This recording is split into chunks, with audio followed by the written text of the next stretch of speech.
I picked a brisk day for this.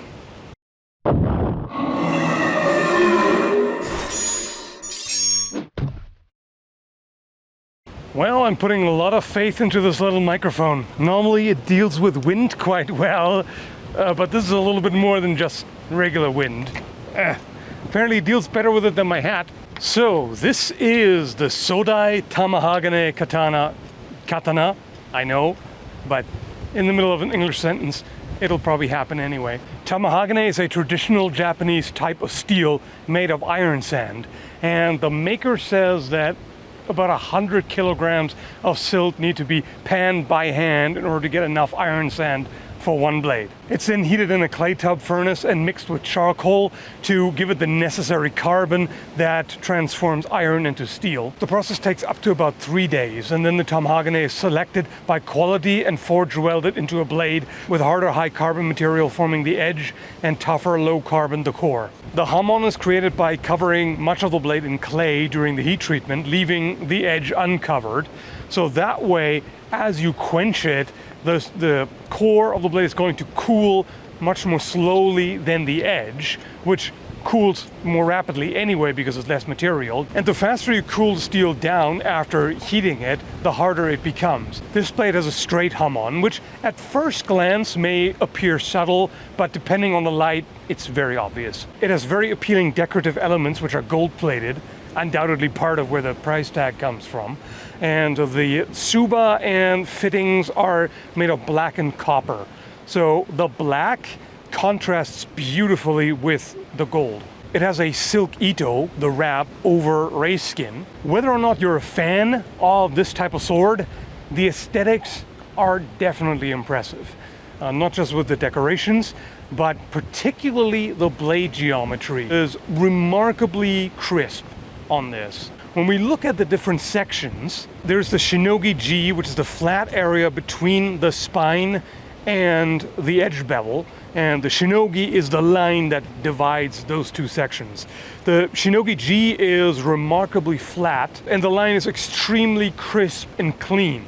Overall, the blade is perfectly even. There's no deviation of any kind. This is made with attention to geometry and clean aesthetics. The fit is exceptionally tight, although exceptionally is not the right word, because a $3,500 sword should absolutely be perfectly tight and well fitted and properly put together. So it's to be expected, but still, I have to definitely commend them on just how precisely they made it. The wrap also seems very tight to me. Of course, I can't make any statements about long-term durability. Like if after hundreds of hours of use, if it'll start to loosen up, I don't know, I doubt it, based on how it is now. Either way, the spacing between the knots also looks quite even and symmetrical. They took some care here. I never liked this type of handle wrap personally, but how does it feel to you without my bias toward different types of swords? I mean, for me, it feels comfortable. Especially on a hot day like today, you really want to have like something that, like a little bit of extra grip, not too much. That's part of why you have this ito here, but a little bit so that your hands don't start slipping on it. This doesn't I found it a bit slippery too, yeah. Yeah. What I have to say is, interestingly enough, when dry handling it, it felt worse than it did when actually cutting. I don't know how that works. Maybe I just got used to it, but either way, when actually cutting tatami, it's fine. I don't mind it at all. Personally, I definitely like this quite a bit. I mean, having the manuki here away from the hands, I always prefer that because it's really irritating when they put the manuki on the left side and your fingertips are on it. I don't like that at all. From what I understand, if it's put further up, it's supposed to be on the right side for a right-handed person so that it sits against the palm. But a lot of reproductions put it on the left side. This feels much better. I'm still not a fan of the knots. Personally, of course, they're supposed to give you more traction, but I think I would prefer a flat wrap all throughout, but this is the way it's supposed to be. The fit in the saya is excellent. There's no rattle. It won't come out, and you can still draw it quickly. There's one thing I dislike about the Menuki, which I suppose you can call a nitpick because it's not a functional problem. But the ends here, particularly on this side, this is pointy. The hand is above it. One situation where I could see that as a problem is if you have large hands. That might get really annoying. Well, my hat gets annoying with this wind too, but it's even worse if I take it off and my hair goes Medusa mode. It has a very sharp edge, as you might expect. Because it is a zero grind, basically, from the shinogi to the edge, there's no secondary bevel, which minimizes any resistance in the cut as it goes through material. And the handling, I have to say, grew on me. When I first took it out of the box, I was like, okay, it's light, but it doesn't feel extremely lively because it's weighted a little bit more forward than a lot of swords that I'm used to. Because it's light, that's totally fine. So it's just a matter of personal frame of reference. So all in all, what do I think about it? It's of course always a bit more difficult for me to review a sword that I'm not as familiar with. For example, I really can't say anything about historical accuracy. I just don't know enough, all right? And I haven't handled a whole lot of katana. I've reviewed a few, which were generally up to mid-range in price. I think there was one that's kind of lower, high range. This is an entirely different beast. In fact, the only other sword that I've handled so far that costs a similar amount is the Brescia Spadona by Albion. Nope, I totally misremembered. That one costs significantly less. Closest in price are these two. So that's really my only frame of reference. And if I tell you that between this and a museum line Albion, I would pick the latter, that doesn't tell you a whole lot because that could just as well be personal preference. I will say one thing.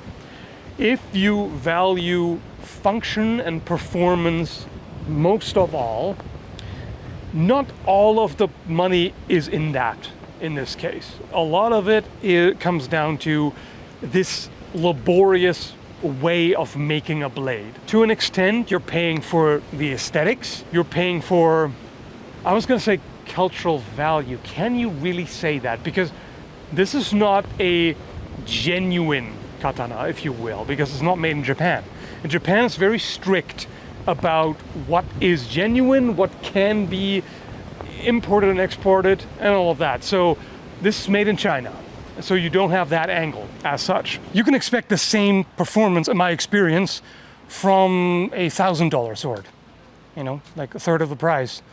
So how much it's worth it to you depends on how much you appreciate the material, because there's more labor in it.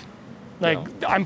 I'm pretty sure a lot of the price comes from the additional labor of forging a blade with Tamahagane. Yeah, if you're making a blade from Tamahagane, you have to understand the way that different pieces of steel in the bloom look and feel and where they belong in the sword. So you actually have to be able to break it apart from the bloom, recognize which pieces are the right carbon content, compose the billet of the carbon content you want, and then fold it to make it homogeneous. You are effectively making your own steel. So if the smith doesn't know what they're doing, it's very, very easy to screw this up. Yes, it's much more difficult than getting mono steel. If you just get 5160 spring steel, you know exactly what you have. Like, you can be pretty sure it's going to be homogeneous if you have a good source, at least. You know exactly how to heat treat it. It's much easier. So you have to give them credit for going through the pains of doing it this way. Yeah. There's, as far as I see it, there's no benefit other than doing it the traditional way, which has value in and of itself. I'm not a big fan of the hibaki though. It's like really tacky. I think it says, what does this say, Wataru? Like katana? Yes, a yaiba, yes, a kind of sword. Like yeah. Yes. And on this side? It's like a kind of tatakai, a kind of war, like that. Yes. War? Yes, yeah. It's like war and sword, like that. War and sword. Okay. So like war very, sword. So like very like Japanesey, like yeah. style. Yes. But at least it's correct. Like correct, they yeah. didn't mess up the Yes, characters. kind of. Yeah, I wouldn't have guessed it as a sword. I thought it was like a eating utensil. Yeah. It says so. But like, Wouldn't it be great if it was in Japanese, if it had like an inscription, pointy side toward enemy? I'd like this. It avoids confusion. Performance? Pretty damn good. Performance is good. Yeah. Yeah. Yeah. No damage, aside from there's a little bit of edge rolling right up here, which happened apparently from hitting the plastic cap on a bottle, which surprised me. It's not a big deal, like you can only just about see it. If There's I could make some changes to this though, for most Western users, this is too short. It's the perfect length for Wataru. Yeah. for the short people like Japanese like that. Yeah. Yeah, which is fair. It doesn't actually bother me because I've cut with so many different swords. swords, so many lengths. I'm like, yeah, that's fine, whatever. Like, would I prefer more reach in a sword fight? Yeah, absolutely. But for just cutting, yeah, you get used to it. It has a Suguha-hamon, which is the straight hamon. These are very difficult to do. And you can't really see it on camera, but if you get it in the light, you can actually see sort of the signature cloudiness that like really makes it stand out as the genuine article. So, and none of that came off or anything like that, like you'd expect with something that's fake, because I've seen that before. So that tells me this is actually differentially hardened.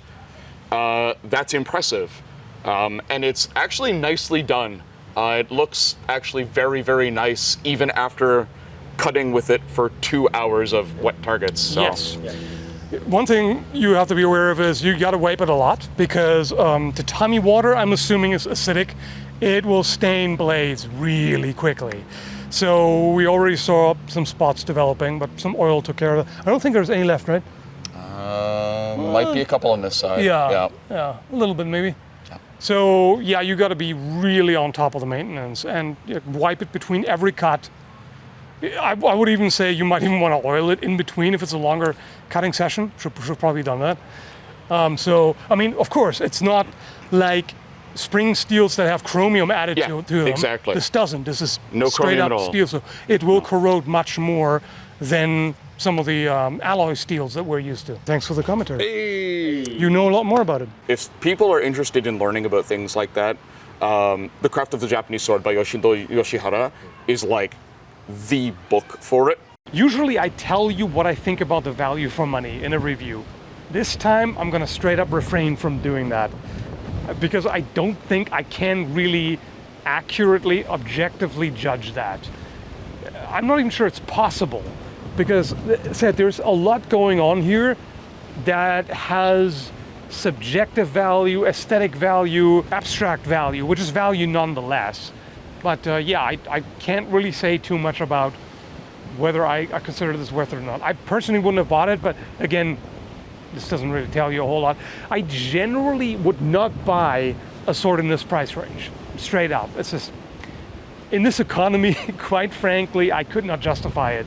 So yeah, but that doesn't mean much. If you can afford it and you like this style, then I would think it is absolutely worth it to you. Anyway, hope you enjoyed this review, found it helpful. I need to get out of here before I get thrown right off the cliffs. And then I gotta send this back. So thanks for watching and have a good one, folks.